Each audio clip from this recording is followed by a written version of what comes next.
Hello दोस्तों, कैसे हैं आप। आज हम ली चैटलियर या ली चैटलियर प्रिंसिपल के बारे में बात करेंगे और इसके बेसिस पे क्वेश्चन पूछे गए हैं जो प्रीवियस एग्जाम्स में, उसके बारे में बात करेंगे। चलिए शुरू करते हैं। What is Lee Chatelier principal. कोई भी रिवर्सिबल रिएक्शन के लिए मोस्ट स्टेबल जो स्टेट होती है वो होती है उसकी इक्विलिब्रियम स्टेट, वो होती है उसकी इक्विलिब्रियम स्टेट। अगर इक्विलिब्रियम स्टेट को अगर हम डिस्टर्ब कर देते हैं, डिस्टर्ब कैसे किया जा सकता है, अगर उस रिएक्शन का यदि pressure, temperature, volume, number of moles, concentration या उसके अंदर कोई मटेरियल नया ऐड कर दिया जाए या फिर उसमें से कोई मटेरियल निकाल लिया जाए, इस तरह से हम इक्विलिब्रियम को डिस्टर्ब कर देते हैं। और उस इक्विलिब्रियम को डिस्टर्ब करने के बाद में रिएक्शन अपने आप को इस तरह से उस डायरेक्शन में मूव करती है ताकि जो भी डिस्टर्बेंस किया गया है वो डिस्टर्बेंस ख़त्म हो जाए, नलीफाई हो जाए। तो सिंपली शब्दों में कहना चाहूँ तो ली चैटलियर प्रिंसिपल क्या है, किसी भी रिवर्सिबल रिएक्शन के इक्विलिब्रियम को डिस्टर्ब कर दिया जाए तो रिएक्शन का इक्विलिब्रियम अपने आप को एस्टेब्लिश करने की कोशिश करता है ताकि जो भी चेंज किया गया है वो चेंज क्या हो जाए, कैंसिल आउट हो जाए। चेंज क्या हो जाए, कैंसिल आउट हो जाए। अब क्या क्या चेंज कर सकते हैं हम, प्रेशर, वॉल्यूम, कंसंट्रेशन, ये सब चीज़ें जो फैक्टर लिखे हुए हैं, एक एक फैक्टर को चेंज करने के बाद में किस तरह से इक्विलिब्रियम अपने आप को एस्टेब्लिश करता है, चेंजेस करता है अपने अंदर, उसके बारे में हम समझेंगे। चलिए शुरू करते हैं। पहला जो पॉइंट है, मैं बात करता हूँ effect of change of moles या कंसंट्रेशन। मोल्स और कंसंट्रेशन का एक ही इफेक्ट होता है, बिकॉज आपको पता है concentration is equal to mole per unit volume. यहाँ पे अपन वॉल्यूम को कांस्टेंट लिया जाता है जनरली हर केसेस में। तो जो इफ़ेक्ट मोल के चेंजेस का आएगा वही चेंज इफ़ेक्ट आएगा आपका कंसंट्रेशन की चेंजेस से। जैसे आपके पास में एक रिएक्शन है, ए रिएक्टेंट है और प्रोडक्ट है, वो दोनों आपस में इक्विलिब्रियम में है। अगर हमने किसी रिएक्टेंट की कंसंट्रेशन को अगर बढ़ा दिया, तो रिएक्शन अपने आप को वापस इक्विलिब्रियम में लाने के लिए रिएक्शन जाएगी फॉरवर्ड डायरेक्शन में। किधर जाएगी, फॉरवर्ड डायरेक्शन में, ताकि चेंज कैंसिल आउट हो जाए। ऐसे ही अगर रिएक्टेंट की कंसंट्रेशन को कम कर दिया तो रिएक्शन जाएगी बैकवर्ड डायरेक्शन में। अगर प्रोडक्ट की कंसंट्रेशन को बढ़ा दिया, ये चीज़ बढ़ गई तो रिएक्शन किधर की तरफ जाएगी, बैकवर्ड डायरेक्शन में। किधर की तरफ जाएगी, बैकवर्ड डायरेक्शन में। ऐसे ही प्रोडक्ट की कंसंट्रेशन को कम कर दिया तो रिएक्शन जाएगी फॉरवर्ड डायरेक्शन में। ऐसे ही कंसंट्रेशन का है, ऐसे ही मोल्स का है। तो अगर रिएक्टेंट के मोल्स बढ़ा दिए या कंसंट्रेशन बढ़ा दिए तो सेम इफेक्ट आएगा, रिएक्शन जाएगी फॉरवर्ड डायरेक्शन में। ऐसे ही चलिए दूसरे फैक्टर के बारे में बात करते हैं, आपका इफेक्ट ऑफ प्रेशर और वॉल्यूम। देखिए यहाँ पे जो प्रेशर का जो इफेक्ट होगा वो इन्वर्सली प्रोपोर्शनल टू होगा वॉल्यूम के इफेक्ट के। अगर जो इफेक्ट प्रेशर के बढ़ने से आएगा वही इफेक्ट वॉल्यूम के कम होने से आएगा, क्योंकि अपने को पता है V is inversely proportional to pressure या pressure is inversely proportional to volume. क्या कहते हैं इसको, बॉयल्स लॉ के अकॉर्डिंग। तो प्रेशर का क्या इफेक्ट होगा, इसके लिए आपको की पॉइंट याद रखना है। की पॉइंट क्या है आपके पास में, अगर किसी भी रिएक्शन का इक्विलिब्रियम रिएक्शन का प्रेशर बढ़ा देते हैं तो रिएक्शन अपने आप को उस डायरेक्शन में शिफ्ट करेगी, जिस डायरेक्शन में गैसियस नंबर ऑफ मोल्स कम होंगे। वापस सुनना आप, क्या होगा, अगर किसी भी रिएक्शन के अंदर अगर हमने प्रेशर इंक्रीज कर दिया तो reaction will shift in the direction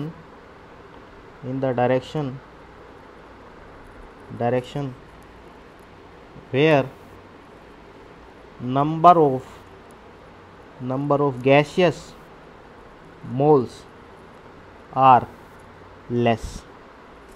क्यों भाई, देखें आप, अगर इस रिएक्शन इसके अंदर आपके पास में गैसियस मोल्स हैं और ये पिस्टन लगाया हुआ है, मैंने प्रेशर यहाँ पे, अगर मैं प्रेशर इंक्रीज़ करता हूँ तो सपोज़ यहाँ पे पिस्टन आपके पास में यहाँ पे आ जाएगा, तो आपके पास में उन्हीं मोल्स, गैस के जो मोल इतने वॉल्यूम के अंदर थे, अब उनको इतने वॉल्यूम के अंदर रहना है। इसका मतलब यहाँ पे वॉल्यूम कम हो गया, तो प्रेशर बढ़ाने का जो इफेक्ट है वही वॉल्यूम कम करने का इफेक्ट है। चलिए एक बात यहाँ समझ में आ गई।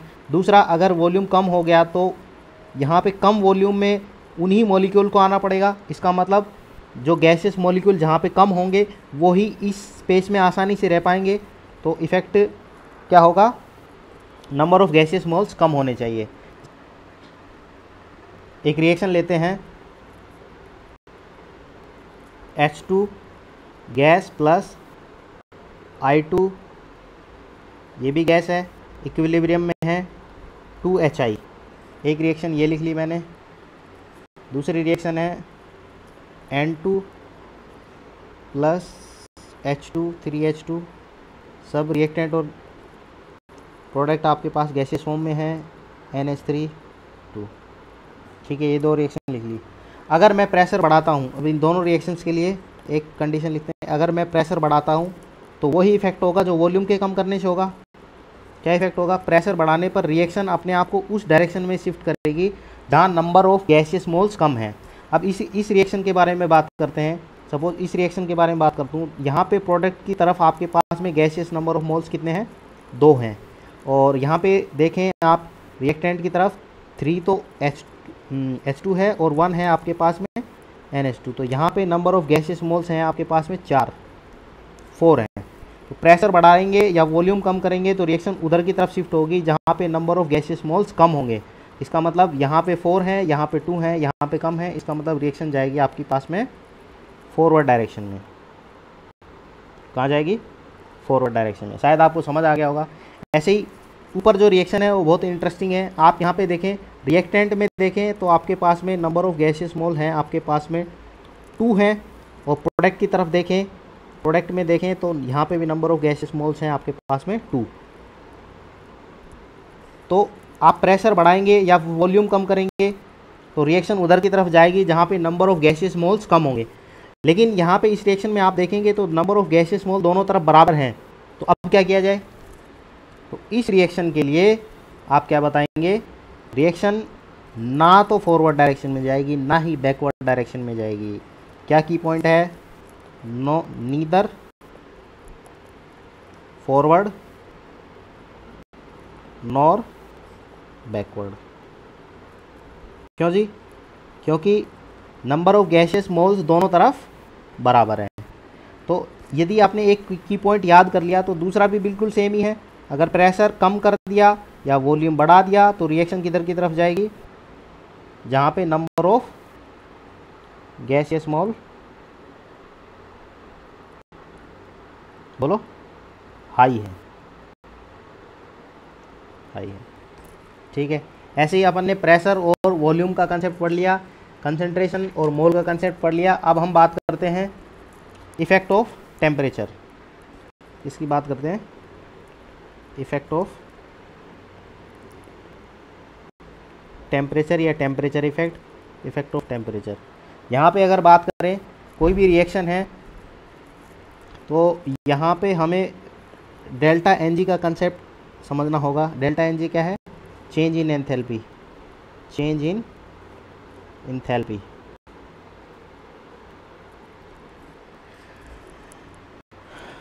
कोई भी रिएक्शन है, अगर वो रिएक्शन है एक्सोथर्मिक, कैसी है, एक्सोथर्मिक, तो आपको पता है एक्सोथर्मिक रिएक्शन के लिए डेल्टा H क्या होता है, नेगेटिव। डेल्टा H क्या होता है, नेगेटिव। और एक्सोथर्मिक रिएक्शन के लिए अगर टेम्परेचर बढ़ा दिया, अगर टेम्परेचर क्या बढ़ा दिया तो रिएक्शन जाएगी, रिवर्सिबल जो रिएक्शन है जिसके अंदर इक्विलिब्रियम एस्टेब्लिश्ड है, वो रिएक्शन जाएगी किधर की तरफ, बैकवर्ड डायरेक्शन में।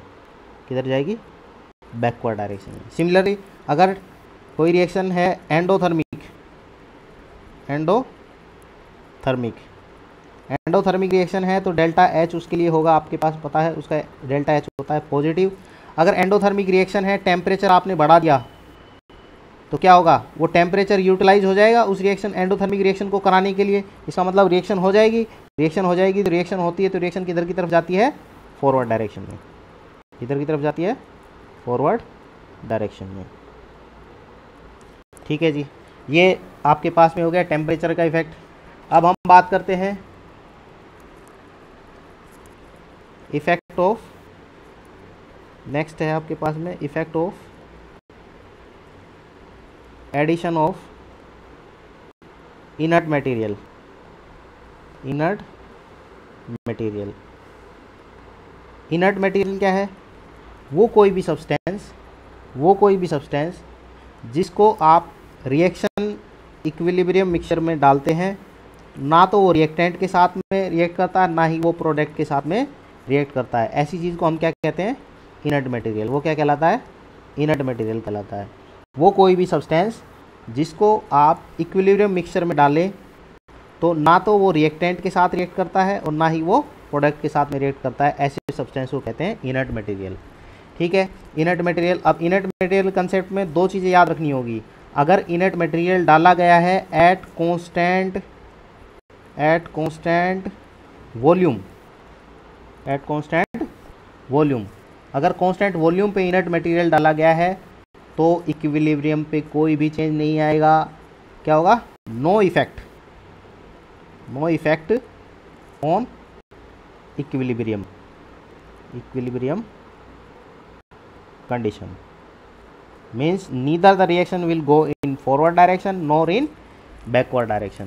दूसरा है, अगर इनर्ट मटेरियल डाला है आपने, लेकिन डाला है एट कांस्टेंट प्रेशर, तो इसके लिए आपको दो बातें याद रखनी होंगी।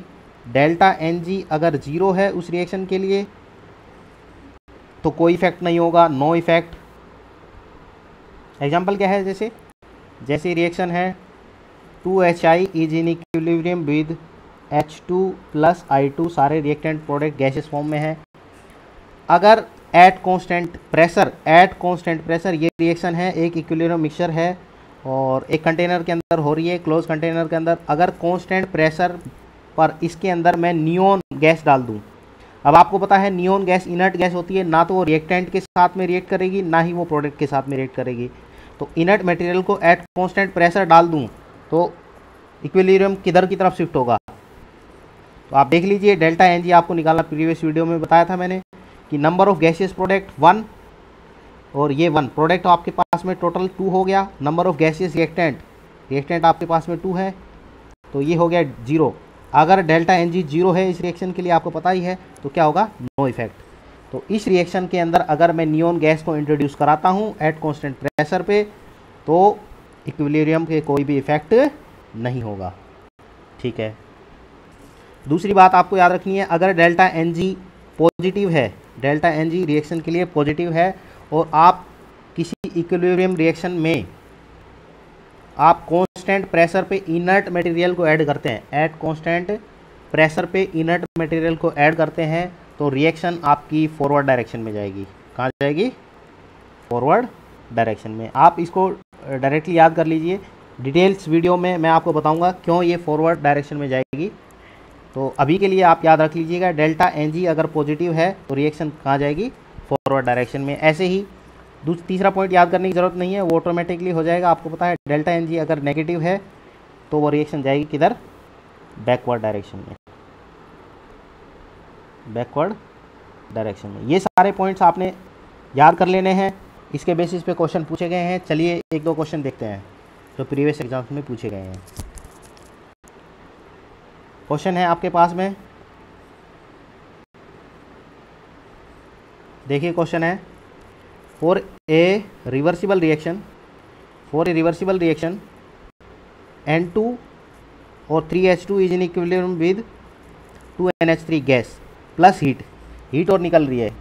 ये बहुत ही अच्छा क्वेश्चन है, और हीट निकल रही है तो इसका मतलब डेल्टा एन जी इसका क्या हो गया? डेल्टा एच क्या हो गया इसके लिए? नेगेटिव। बिल्कुल सही है, इसके लिए डेल्टा एच क्या हो गया? नेगेटिव। अब the equilibrium shift in forward direction, अब अपने को कहा है इक्विलिब्रियम कब फॉरवर्ड डायरेक्शन में शिफ्ट होगा। तो चलिए ऑप्शन देखते हैं, by increasing the concentration of NH3, by increasing the concentration of NH3। NH3 क्या है आपके पास में? प्रोडक्ट है। अच्छा, प्रोडक्ट की कंसंट्रेशन को बढ़ाते हैं, तो रिएक्शन किधर की तरफ जाती है? बैकवर्ड डायरेक्शन में। इसका मतलब ये ऑप्शन गलत है। दूसरा, बाई डिक्रीजिंग प्रेशर को क्या कर दिया? डिक्रीज कर दिया। अच्छा, प्रेशर को डिक्रीज करते हैं तो रिएक्शन किधर की तरफ जाती है?